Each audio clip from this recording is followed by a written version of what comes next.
Lisa Burkhardt Worley, along with Lane Jordan Burday, and we are glad you've joined us on Pop Talk, the show where you never know what topics might pop up.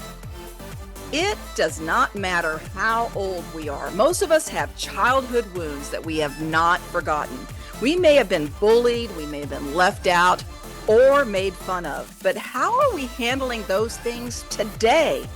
Our guest has a personal story of being a wallflower that bloomed, and will share some ways to overcome those negative thoughts about our early years. Lane has the introduction. Thank you, Lisa. Our guest today is Cally Logan. Cally is the author of her most recent book, The Wallflower That Bloomed, Finding Your Place at the Lunch Table of Life. And I love that title. Cally is also the author of Hang In There, Girl and Dear Future Husband. Cally has been featured on the 700 Club Interactive and Propel Women. She also mentors college-age girls. She is a U.S. history teacher and a senior writer for crosswalk.com. Welcome to Pop Talk, Cally. Why don't we start at the beginning? Can you share some of the reasons why you referred to yourself as a wallflower in your younger years? Hi there. I am so happy to be on today. Thank you both so much. And thank you, audience. I'd love to answer that. Definitely growing up as a teenager, and I would even honestly say, even myself today as an adult, I think I identify with what a wallflower is. A wallflower is someone who typically, if you were at a party, they wouldn't be the center of attention, center of the room. They might be hanging out by the punch bowl, or they might be a little bit more on the wall. It doesn't mean they have less to offer to the evening socially. It just means that they're not quite as outgoing. They're a little more shy, but I think there's a gift to that too. I think that they hold an important role in society and in that lunch table of life. And I'm proud to be called a wallflower, but definitely one that bloomed. Nobody believes me, Callie, but I was a wallflower. And in fact, when I was a little girl, I used to hide behind my mother in the grocery store. I was that shy. I was so nervous about people. You are only in your 30s, but when I read your book, I felt like someone my age was writing it. You have this old soul about you. You talked about Ricky Nelson, who was actually before my time. I don't want to date myself too old. Then you also talked about the movies, A League of Their Own and Castaway. So I really connected with your examples. So you've reached all generations. But I also identified with the theme of your book because I was a wallflower, as I said. Why is it okay to be different? The world needs every type of person, don't they? And I think it's such a gift thinking about God as creator making us that we're all made very uniquely. He doesn't have cookie cutters, right? I'm really glad he doesn't have cookie cutters in his kitchen. And that offers where we get to be these wonderful creations in his image ultimately, but all unique facets. And I am so glad that you identified with the book because that was honestly the heart behind it. I wanted it to be something that transcended generations and it transcended even just gender, that guys and gals could both read it because ultimately we are made in his image and we're made to be unique. And I really wanted to make something that spoke the what he had put in my heart to share with people who might feel like a wallflower and even people who may not feel a wallflower, but they feel a little wilted. They need some encouragement in blooming who they were uniquely made to be. Oh, I love that. I love that answer. You speak about soul wounds in your book, and I love that term. Can you define what a soul wound is and explain why we cannot ignore it? Soul wounds are something that don't often get talked about, especially in the church, but they're still important. I would say a soul wound is something that it might be a word, it might be an action, something that's happened to you in your past that it went more than surface level, hurting just your feelings. It really hit your soul and left a mark on your soul, not just your feelings. And a lot of times, in an effort to survive, to keep going on, we just put a quick band-aid on it and act like, oh, that didn't bother me, and we'll keep going. And years will go by and years will go by, and we'll get aggravated or upset about very minor things even. We think, why did that upset me so bad? And it's because we never treated that root of that soul wound. And you have to go back to that original wound and say everything else is just a symptom from the original disease of that soul wound.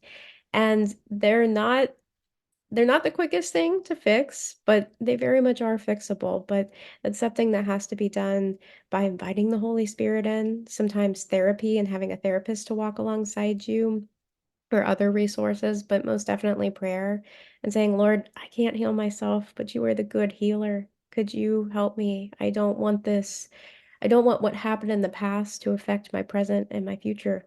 I know that I've had soul wounds. I'm sure Lane could say that she has some soul wounds, and what I call these things that happen after those what happened, what occurred with the soul wound, are triggers. I can something will happen or someone will say something, and it will just bring me right back. Because of what happened before. And so I generally I've started to realize that, for example, my mom was very sick emotionally, and she didn't say much to me growing up. That we didn't have any conversations, and she was distant.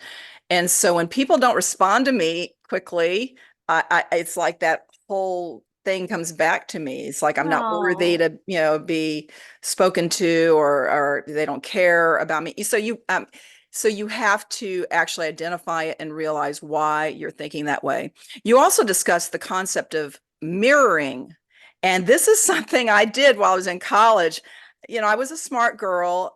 Actually, in high school, I used to carry law books around because I thought I was going to be a lawyer. I never read them, but I was smart. And I put my books away when I went to college, and I reinvented myself because I watched the girls there, and I realized the ones that were popular were the party girls. And so I became this kind of dumb blonde, is what I would call myself, because I thought that would make me popular.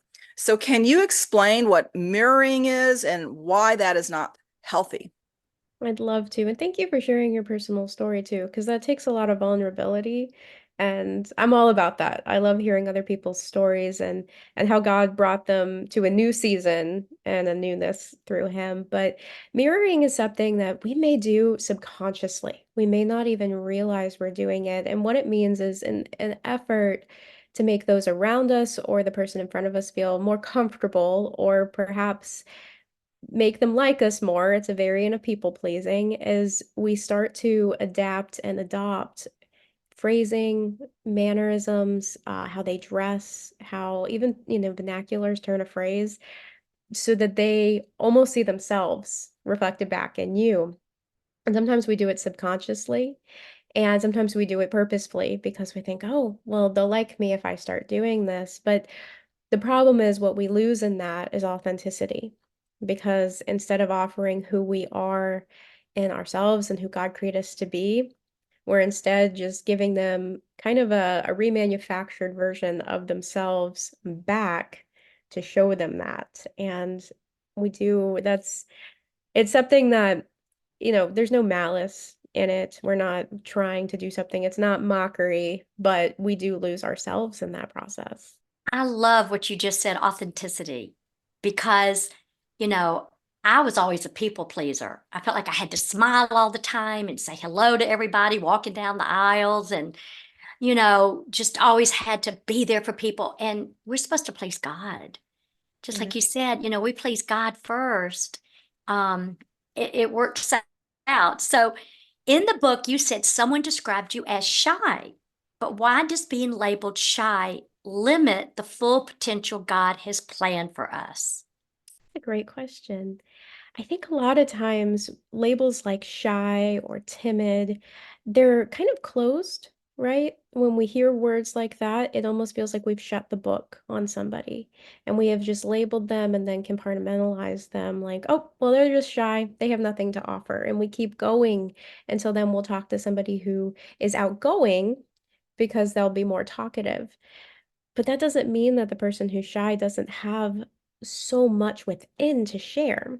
It's just a method of waiting patiently for them to share, or creating an environment where they feel comfortable and safe, or finding that one thing that they know a whole lot about and they're just ready to talk about it. But I think looking at it in the way, not shutting down somebody just because they're a little bit more quiet, it doesn't mean that they're not still valuable, that they're not still worthy. God has given me an ability to see the gifts and talents in people. I feel he has, and we've got some people, not Lane. Lane was gifted and talented. I knew everyone knows it, but we have some people on our team that God pointed out to me and who needed a little extra push and a little extra encouragement, and now they're doing great. And so it's important to really see people as God sees them and ask God to show us who they are and who he has called them to be. And if we can be a facilitator of that and be a conduit for God to use in someone's life, we have to be available to do that.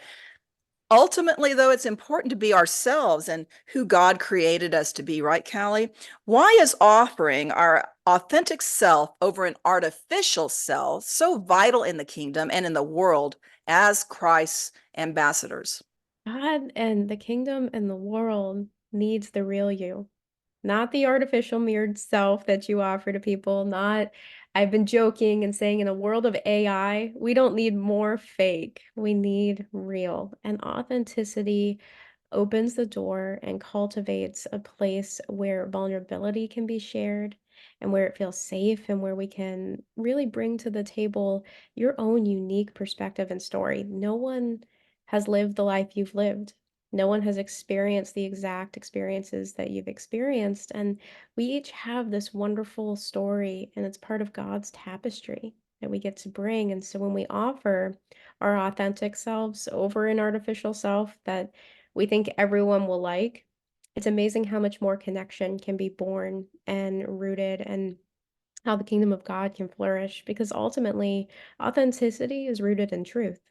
It is. It is rooted in truth. And I love that. Okay, we are own worst critics. I catch myself tearing myself down, and that's not what the Lord wants. I know it. I need to be content with what He has for me in my life. So, what is your advice for people who either feel like they're either too much or not enough? I think one of the biggest things is looking at the measurement and the gauge that's being used as the standard. Is that a measurement and a gauge that is of God, or is that of a human being's construct, right? And one of my favorite examples of this is to not use a human, but instead a water bottle. Water bottles at amusement parks are $10. And that same exact water bottle that hasn't changed flavor, hasn't changed size, hasn't changed anything else at the supermarket is usually about 59 cents, right? And a lot of times we use the incorrect gauge. We use a gauge that a human being has placed on something or someone to determine its worth, to say if it's too much or it's not enough. But instead, we really have to take it back to God and say, Lord, I forgive the people around me that have perhaps misjudged me or measured me. But Lord, you made me. What do you say? What is your truth? What is your heart for me? And that it comes from going into his word, taking him at his word and really believing and adopting what he says in scripture, but also to through that holy time through prayer and through relationship and saying, God, what do you say? Am I too much or am I not enough or am I just in the wrong circle right now? Yes, who you hang out with is very important because you want to be around encouragers. Sometimes I will pull away if I have a friend who I don't believe wants the best for me. I always try to have, want the best for the people I'm around and the friends that I feel are in my life. But when I start sensing jealousy or just not a positive attitude toward me, that's when I think, Lord, am I supposed to move on? Friends for a season. There are some friends who are for life, but there are friends for a season. And it's so important. The Bible says to encourage one another.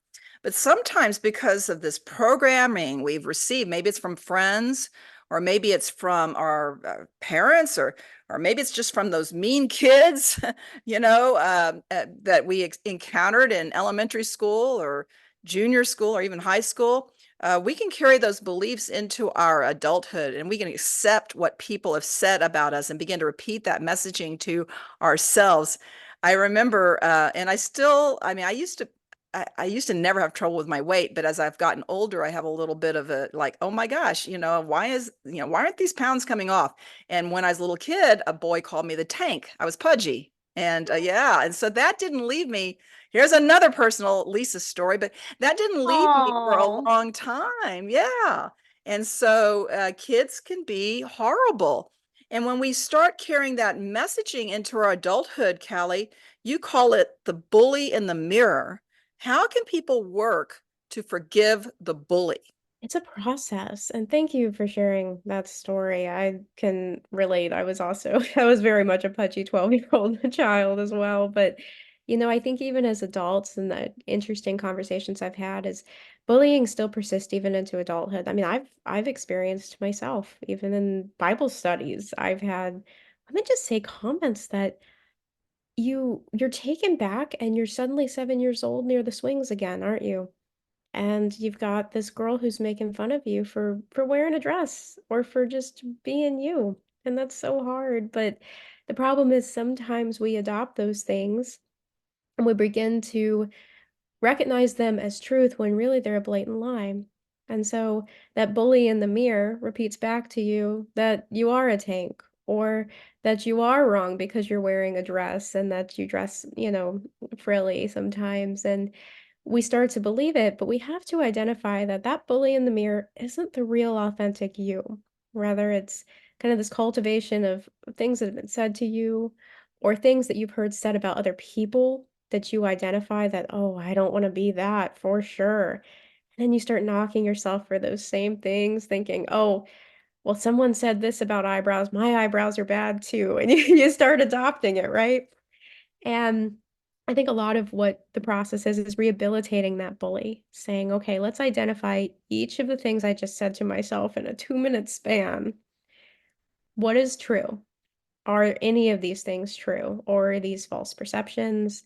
Are these lies? Are these opinions that don't really matter?" And it's taking each thought captive, sometimes even other people's thoughts, taking those captive and bringing them to Christ to make them obedient to Christ. And aren't our favorite stories the ones anyway where the bully's rehabilitated and becomes the friend? And that's what we really want. You look in the mirror and you've got a friend. oh, I love that because you do want bullies to turn around at one point. And people will look at stories where somebody bullied them and they find them 20, 30 years later and the guy's nice, and then they end up going, well, I'm so sorry. I didn't realize I was such a bully, but I had such a bad childhood. I had Mhm. to strike out, which is, I loved how you said, take all the thoughts, even the actions of someone else captive to Jesus. And I have noticed, and Lisa, I think you and I've talked about this, but I've got some books under my, book belt. And I've noticed that some people are happy for me. And then there's other women who just ice me out and it hurts. And I just go, you know what? These are for God. They're not some wild mystery book, that's on the bestseller. These are books that glorify God. So, if someone's going to be that way, they'll just have to. But, even at my age, I'm a grandmother, people can still be bullies and Mhm. they still are mean. And anyway, I hate mean people and it's just breaks my heart. But I do have a specific question for you. So, if we and the listeners also have been a wallflower for a long time, and if we have believed the childhood programming that we've received, what are some ways to break out of that so then we can bloom? I'd love to answer that. Could I answer one thing though in what you said about authors? Oh, of course. Thank you. That would be great. Well, because something I've experienced that as well, but something that God helped me realize was ultimately, if it's for God, and if the women around you, unfortunately, are falling into jealousy, we have to all remember that we're all on the same team for Jesus, aren't we? And so just like baseball players, you've got batter up, right? So you have batter up. You're going and you're called to do this book for the kingdom. Or another woman, her ministry, her call to be batter up might be raising those babies, right? Exactly.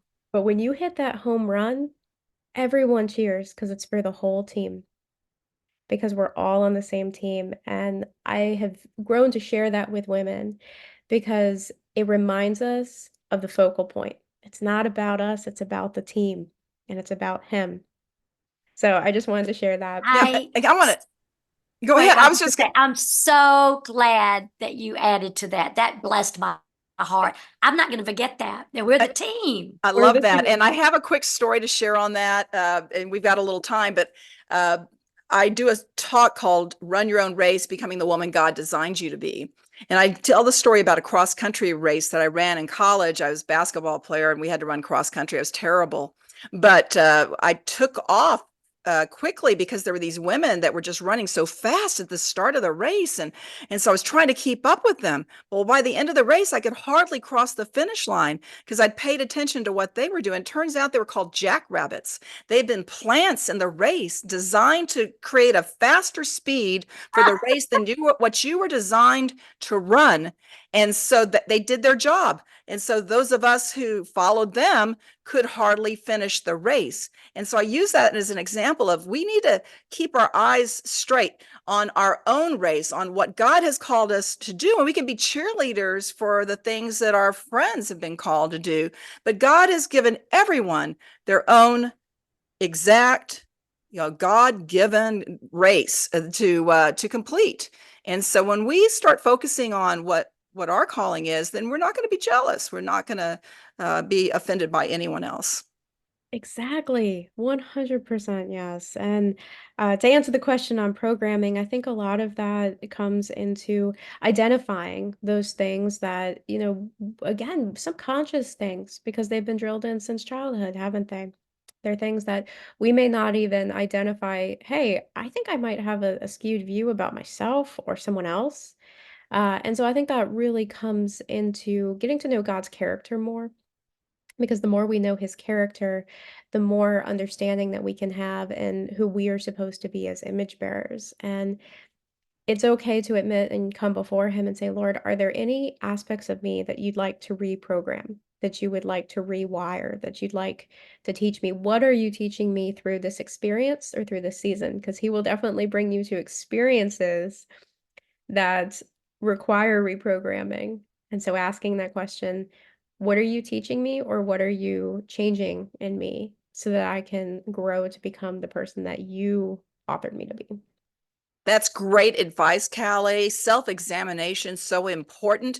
Asking God is a hard process because you never know what he's going to say, but there may be something in us that we don't even see ourselves that isn't pleasing to him. So we want to just lay our lives before him occasionally and say, hey, fine tune me, polish me up, and show me what I need to get rid of, or it could be people, but a lot of times it's just the way we're thinking or what we're doing. Maybe it's a ministry job that we're doing. We're not supposed to be doing that anymore. We've gone past our season. So many things that we can lay before God, and in particular, what's in our heart. God sees the heart. And so there's a concept that you bring out in your book, Callie. It's something called a seasonal mission statement. Can you explain what that is and how that can help us? Seasonal mission statements are a great asset and tool. There's something that a lot of times the beginning of the year or around our birthday, we will make the choice to have a word or a phrase or a verse that we're living by.